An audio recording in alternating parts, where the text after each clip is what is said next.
नमस्कार, अमरावती खबर के न्यूज बुलेटिन में आपका स्वागत है। आइए पेश करते हैं आज के प्रमुख समाचार। नागपुर के पंजाब राव कृषि विद्यापीठ के छात्र ईश्वर चौधरी ने सहपाठी गुंजन की ब्लैकमेलिंग से तंग आकर आत्महत्या कर ली। सुसाइड नोट में प्रताड़ना व कानून के दुरुपयोग का उल्लेख मिला। नागपुर के पंजाब राव कृषि विद्यापीठ में पढ़ने वाला एक छात्र साथ पढ़ने वाली छात्रा की ब्लैकमेलिंग से इस कदर परेशान हो गया कि उसने फांसी लगा ली।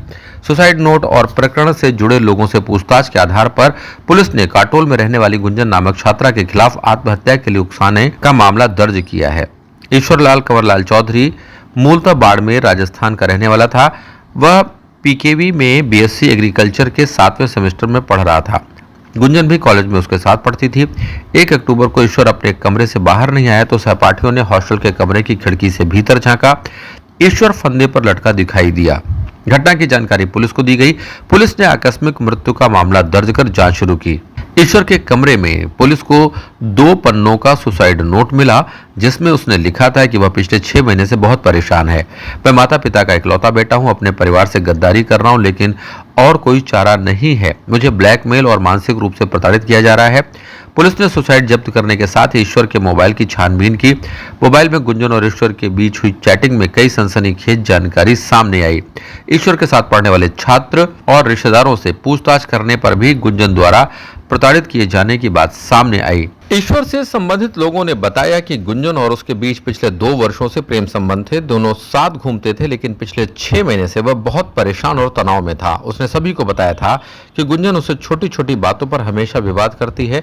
इसकी वजह से दोनों के संबंधों में खटास आ गई। इसके बाद से गुंजन ईश्वर पर विवाह करने के लिए दबाव डाल रही थी। समय समय पर उससे पैसों की मांग की जाती थी। इस वजह से वह तनाव में था और यही आत्महत्या की वजह बनी। ईश्वर की राजस्थान में ही शादी हुई थी, जिसके बाद वह पढ़ाई करने नागपुर आ गया था।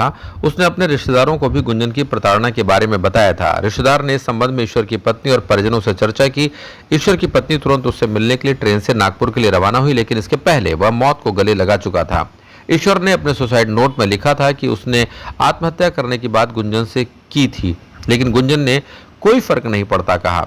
ईश्वर की पत्नी ने कहा कि देश का कानून मेरा साथ देगा। उसने सुसाइड नोट में लिखा था कि लड़कियां कानून का दुरुपयोग कर रही हैं। पीएम से समान कानून लागू करने का भी निवेदन किया था। अमरावती खबर इस यूट्यूब चैनल को लाइक करें, सब्सक्राइब करें तथा शेयर करें।